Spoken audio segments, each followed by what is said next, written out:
안녕하세요. 하루 중 가장 핫한 특징주에 대해 분석하는 특징주 필터링 채널 생생주식 정보통입니다. 차트를 통해 기술적 분석을 하는 것이 아닌 장기적인 관점에서 기업 속의 재무제표 분석, 호재 악재 등을 분석하여 투자할지 말지 고민되는 특징주를 걸러주는 역할을 합니다. 타임라인이 아래에 있으니 더욱 관심 가는 곳이 있으시면 기업 속의 재무제표 분석, 이슈 결론 등 편하게 그쪽 파트에서 보시면 됩니다. 물론 시간이 괜찮으시다면 처음부터 다 보시는 걸 추천드립니다. 그럼 오늘의 특징주 러셀 시작하겠습니다. 요즘 반도체가 정말 핫합니다. 스마트폰, 태블릿, PC, 노트북, 스마트 팩토리, 거기다가 전기차, 자율주행차 등 저희는 지금 반도체 세상에 살고 있고, 그리고 앞으로는 더 반도체 세상에서 살게 될 것 같습니다. 반도체를 필요로 하는 것들이 너무나 많다 보니까 반도체를 찍어내는 속도를 지금 못 따라가고 있는 실정인데요. TSMC나 삼성전자 같은 경우에도 수주를 따내도 이거를 지금 당장 찍어내지는 못하는 상황입니다. 이러한 와중에 이제 독일 장관이 대만 TSMC한테 SOS를 보냈다, 이런 기사가 나왔는데, 자세히 읽어보면 자동차 칩은 8인치 파운드리에서 생산되는데 8인치 파운드리에서 제작되는 반도체는 12인치 파운드리에서 만들어지는 반도체보다 부가가치가 낮다는 점에서 대부분의 반도체 공급사는 8인치 사업에 수동적이다. 여기 옆에 보시면 이 기사도 비슷한 내용인데요. 파운드리 업체들이 쉽사리 생산 설비를 늘리기 어려운 조건이다. 일반적으로 차량용 반도체는 다품종 소량 생산에 유리한 8인치 파운드리에서 제작된다. 근데 문제는 8인치 파운드리가 사양 기술이어서 생산 설비 증설 또는 신규 투자가 쉽지 않다는 점이다. 파운드리 업계는 수익성 확보를 위해 8인치 파운드리 대신 소품종 다량 생산을 유리한 10인치 파운드리에 투자를 늘리고 있다. 요약해서 설명드리면 반도체 업체에서는 소품종 다량 생산 빠르게 찍어내기 위해서 12인치 파운드리에서 만들기를 원합니다. 하지만 자율주행차나 전기차 같은 경우에는 이러한 자동차 관련된 반도체는 8인치에서 만들어야 되는데, 8인치는 어쨌든 반도체를 만들어내는 회사 입장에서는 8인치를 늘리려고 하지 않고 있다는 거죠. 그래서 옛날에 인기가 있었던 8인치에 대한 수요가 늘고 있다. 근데 이거는 신규로 늘리기도 어렵고 어쨌든 12인치로도 훨씬 더 많은 매출을 일으킬 거니까 그렇다면 어디가 뜰까? 라고 해서 떴던 게 오늘 설명할 러셀입니다. 러셀에 대한 기업 소개 먼저 하겠습니다. 러셀은 이제 반도체 리퍼비시 전문 업체인데요. 리퍼비시라고 하면 고객사의 요구에 맞게 반도체 장비를 재구성하거나 개조하는 것을 의미하는데요. 설명드리면 이제 반도체 장비가 노후화된 게 있잖아요. 아니면 그 업체에서 쓰지 않는 반도체 장비가 있으면 러셀 같은 데서 사와요. 그래서 우리 반도체 장비가 있는데 이거 팝니다, 이러면 다른 데서 이제 우리 반도체 장비 필요한데 근데 이런 식으로 해줘 라고 했을 때 러셀에서 반도체 장비를 고객의 요구에 맞게 이제 재구성하고 개조해서 다시 업체한테 팔아 넘기는 반도체 장비 중고 거래를 하는 업체라고 보시면 되겠습니다. 러셀은 이런 반도체 장비 리퍼비시 사업을 하고 있고요. 또한 이제 무인 운반차 사업도 하고 있는데요. 물류 창고에서 무인으로 물류를 운반해주는 그런 무인 운반차 러셀 로보틱스를 통해 사업을 하고 있습니다. 여기 보시면 이제 러셀의 매출 구성인데요. 여기 300mm라고 되어 있는 게 12인치 파운드리에 들어가는 반도체 장비고요. 여기 200mm라고 되어 있는 게 이제 8인치 파운드리 장비입니다. 12인치 같은 경우에는 33.57%, 8인치 파운드리 장비에는 50% 정도의 매출 구성을 가지고 있는 걸 볼 수 있습니다. 그리고 밑에 보시면 무인 자동차, 아까 말씀드렸던 물류에서 무인 시스템, 무인 운반차, 여기서 11%의 매출을 일으키고 있는 걸 볼 수 있습니다. 반도체 장비는 이제 신제품 개발, 공정 효율화 등 이제 반도체 제조 공정에서 변화가 생기면 기존 장비는 이제 없어지고 중고 장비로 매각하는 경우가 많은데, 이런 거를 러셀이 사와요. 러셀이 사와서 리퍼비시 한다. 그런 것 중에 방막 증착 공정에 있는 반도체 기계를 더욱더 초점을 맞춰서 판매를 한다 라고 보시면 될 것 같고요. 여기 옆에 보시면 러셀 주요 고객인데 SK 하이닉스, 매그나칩, 동부 하이텍, SMIC, 이러한 기업들이 러셀의 주요 고객이다 라고 보시면 될 것 같습니다. 다음으로는 이제 러셀 로보틱스라고 아까 무인 운반차 얘기했잖아요. 무인 운반차는 이제 아까도 말씀드렸듯이 물류 창고에서 화물 적재해서 무인으로 주행하고 운반하는 그러한 무인 운반차인데, 요즘에 이제 제조 산업에서 생산성도 높이고 싶고 물질 향상에 이제 높이고 싶어서 스마트 팩토리란 거에 대해서 이제 성장하고 있잖아요. 그러한 스마트 팩토리에 이런 무인 운반차가 많이 들어간다. 그래서 무인 운반차 산업이 빠르게 성장하고 있다라고 보시면 될 것 같습니다. 이렇게 간단하게 이제 러셀이 어떠한 기업이고 러셀 로보틱스는 어떠한 기업인지 알아봤습니다. 그러면 주가에 대해서 알아볼 텐데요. 오늘 러셀 주가가 상당히 많이 올랐습니다. 아까 제가 봤을 때가 25% 정도 올라서 5,950원에 주가가 형성되어 있는 걸 볼 수 있었는데요. 예전부터 반도체 리퍼비쉬로 뭐 괜찮은 기업이다 라고 알려져 오긴 했지만 주가는 계속 2,000원대였다. 하지만 요즘에 그런 8인치 파운드리 얘기가 나오면서 러셀의 주가가 미친 듯이 급등하고 있는 모습을 볼 수 있습니다. 다음은 재무제표 분석입니다. 먼저 다트에 나와 있는 재무상태표를 먼저 볼 텐데요. 여기는 분기로 나와 있습니다. 여기 나와 있는 게 2019년 말이고요. 여기가 2020년 3분기입니다. 2019년 말에 비해서 2020년에 자산은 450억에서 580억으로 는 걸로 보이는데요. 그런데 반해 이제 분기별로 봤을 때 부채도 좀 는 거를 볼 수 있습니다. 그리고 이에 따라서 부채 비율도 좀 많이 올랐는데, 하지만 이거는 우려할 사항까지는 아닌 걸로 보입니다. 지금 많이 올라서 부채 비율이 32%인데 예전에는 20%, 뭐 10% 이 정도였어요. 우리나라 이제 평균이 뭐 80, 뭐 90, 뭐 100 이 정도인데 100 이하면 부채 비율은 안정적이라고 할 수 있는데 러셀 같은 경우에는 부채 비율이 30%다. 그러면 정말 괜찮은 부채 비율, 안정성을 보인다라고 보실 수 있습니다. 나중에 얘기하겠지만 러셀의 가장 큰 경쟁 기업이 있어요. 서플러스 글로벌이라고 하는 기업이 있는데 서플러스 글로벌 같은 경우에는 부채 비율이 60%입니다. 거기도 안정성이 괜찮다고 볼 수 있고 러셀 같은 경우는 서플러스 글로벌과 비교해도 거의 반밖에 안 되는 부채 비율이다. 재무 상태적으로도 괜찮은 모습을 볼 수 있습니다.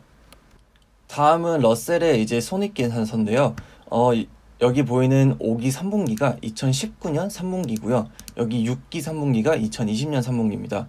매출액이 전년도에는 102억에서 올해 90억으로 줄어든 걸 볼 수 있습니다.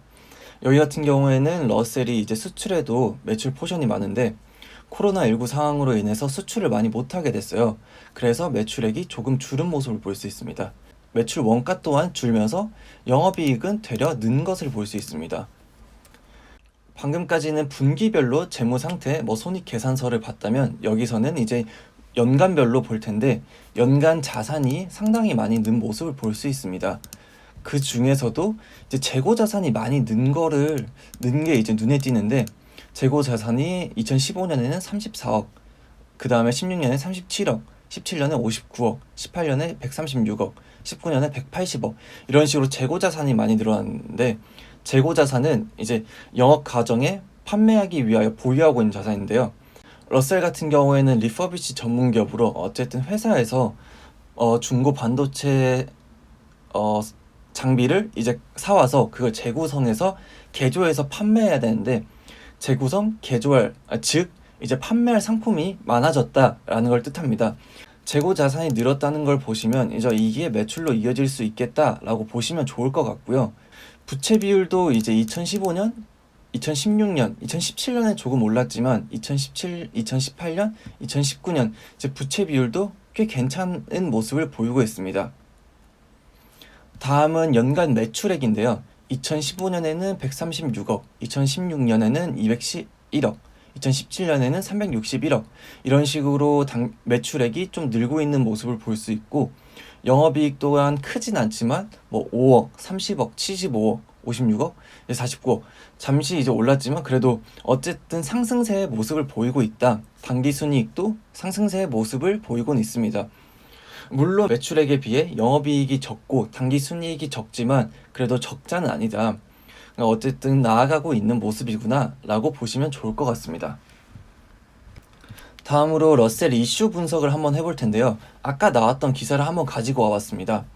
대만의 TSMC나 삼성전자 등 이제 상위권에 있는 파운드리 업체들은 8인치보다 12인치 사업에 주력을 하고 있는 모습인데요. 미국 퀄컴과 같이 팹리스의 주문을 받아서 뭐 스마트 어플리케이션 프로세서 등 그러한 거를 이제 대량으로 찍어내야 돼서 12인치를 쓰고 있는 모습을 볼 수 있습니다. 예전에는 8인치 이제 파운드리를 썼다면 지금은 12인치 파운드리를 아주 많이 쓰고 있는 모습을 볼 수 있습니다. 근데 중요한 거는 이제 자동차 칩 같은 경우에는 아까도 말씀드렸듯이 8인치 파운드리에서 만들어야 된다. 굳이 반도체 업체 입장에서는 굳이 8인치를 왜 굳이 다시 해?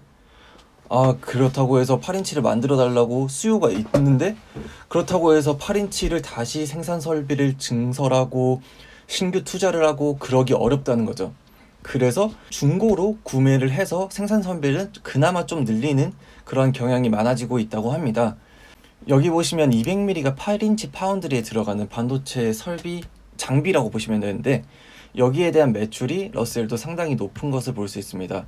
49%, 65%, 2020년에는 50%, 거의 이제 8인치에서 절반 이상의 매출이 일어나고 있다라고 보시면 될 것 같아요. 여기 같은 경우에는 러셀의 매출 중에서 러셀이 어떠한 상품에서 매출을 일으키고 있는지, 포션은 어떤지, 그리고 그 상품 중에서 수출은 얼마고 내수는 얼마인지를 볼 수 있는데요. 러셀은 수출도 많이 하고 있고요. 그리고 수출도 많이 늘어난 모습을 볼 수 있습니다. 러셀은 뭐 중국, 뭐 일본, 미국 이러한 쪽에서 이제 반도체 장비를 수출하고 있는데요. 또 주목해봐야 될 것은 기사를 하나 더 가져와 봤어요. 기사는 뭐 8인치 파운드리가 틈새 시장으로 부상하고 있다 이러한 내용인데 여기 보시면 반도체 산업 육성에 사활을 걸고 있는 중국에서 1, 2년 새 중소 팹리스가 우후죽순 생겨난 것도 8인치 수요 증가에 영향을 줬다. SK 하이닉스 시스템 IC는 충북 청주 공장에 있는 장비를 중국 우시로 옮겨 연말 본격 양산에 들어갈 계획이다. 중국에서 8인치 파운드리 수요가 확 늘어났고요. 이거를 이제 중국에서 미친 듯이 이제 육성해주고 있는데 여기에다가 이제 러셀이 수출을 하면 더 괜찮아지지 않을까라는 생각이 들긴 합니다. 지금까지 보면 러셀은 8인치 파운드리에 대한 수요가 갑자기 늘고 있다. 그리고 얘네는 그런 8인치 파운드리 중고를 사와서 판매하는 역할을 잘 한다. 그리고 수출도 잘한다. 그리고 중국에서 육성하고 있다. 그러면 중국도 수출 늘고 얘네가 그럼 계속 잘 나갈 거 아니야? 라고 생각하실 수 있는데 사실 우리나라에는 러셀보다 더 큰 리퍼비시 기업이 있습니다.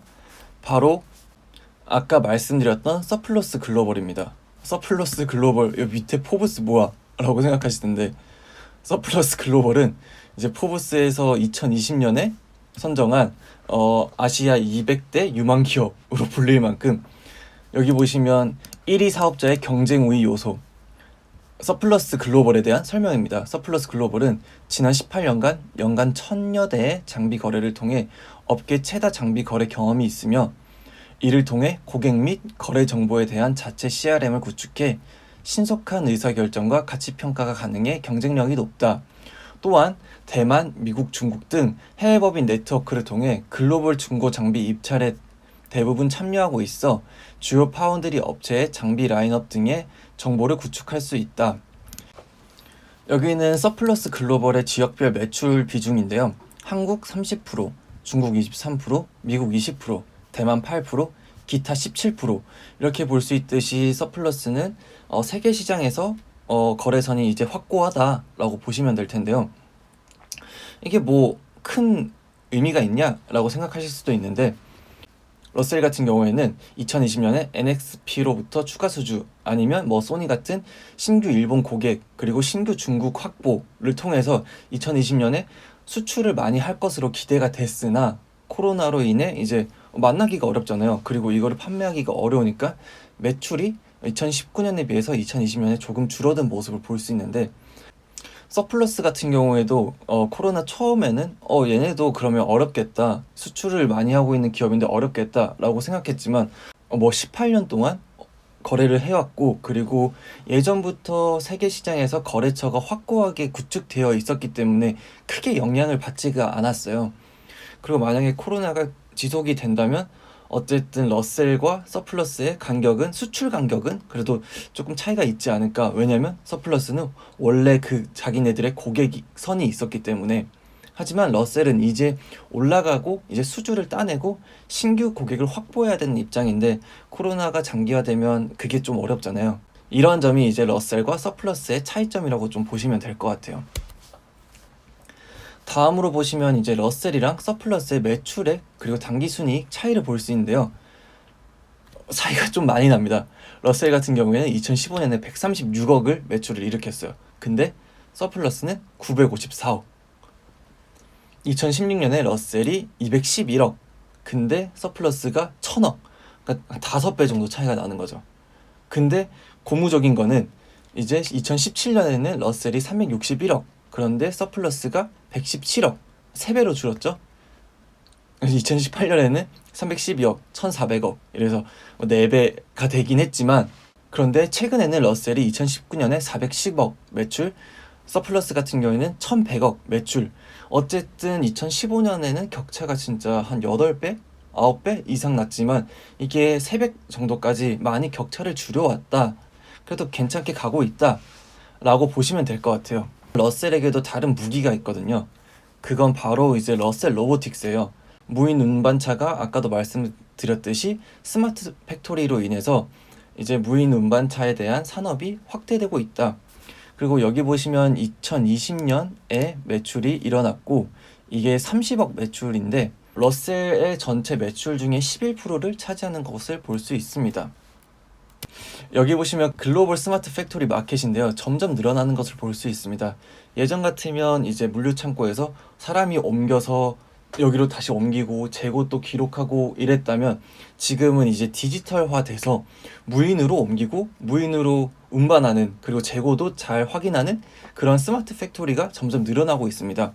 이러한 부분에서 러셀 로보틱스의 이제 무인 운반차가 스마트 팩토리에 들어갈 거다, 아주 유용하게 사용될 거다 라면서 이제 이슈가 됐는데, 여기 밑에 보시면 CJ랑 2020년 5월에 생산 물류 설비 공동사업 협약을 체결했어요. AI 팩토리 사업에 필요한 기술 개발, 생산 물류 설비 제작 및 구축, 영업 확대 및 마케팅, 이런 거를 이제 공동 사업을 한다. 그리고 여기는 세계적인 기업이죠. 이제 지멘스, 독일의 지멘스인데, 지멘스랑 2020년 9월에 업무 협력 MOU를 체결을 했어요. 여기서는 제품 및 공정 설계 고도화를 위한 프로젝트 협력, 물류 디지털화, 이런 걸 통해서 당장 매출이 일어났다, 이러한 건 아니지만 국내 그리고 해외에서 꽤나 이제 큰 기업과 협약을 맺었다는 것 자체만으로도 나중에 마케팅 혹은 수주 아니면 또 다른 뭐 연결책으로서 이제 도움이 될 것은 이제 확실해 보입니다. 어쨌든 여기서 봤듯이 스마트 팩토리에 대한 시장이 계속 늘어날 텐데, 이거는 러셀한테 좋은 소스인 것 같습니다.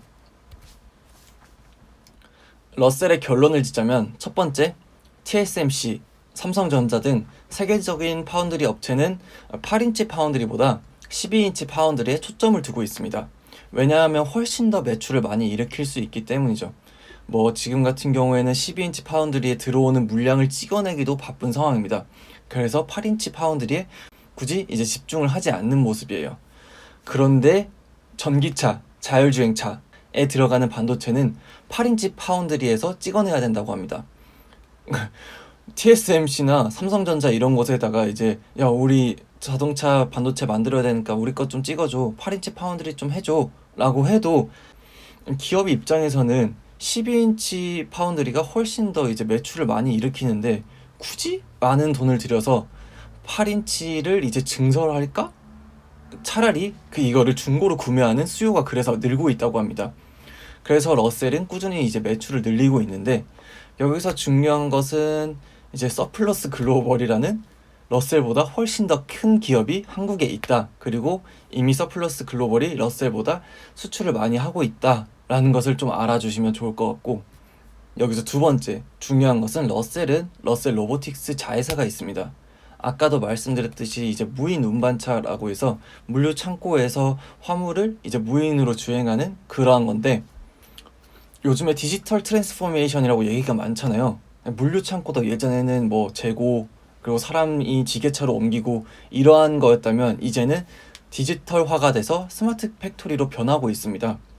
러셀 로보틱스는 무인 운반차를 판매하기도 하고 2020년에는 CJ 올리브 네트워크스, 지멘스 등과 협약을 맺어서 스마트 팩토리로도 이제 매출이 늘어날 것으로 보입니다. 어쨌든 러셀 같은 경우에는 8인치 파운드리 그리고 스마트 팩토리에 있어서 강점을 가지고 있는 회사다. 그리고 재무 상태적으로도 나쁘지 않은 괜찮은 회사인 것 같습니다.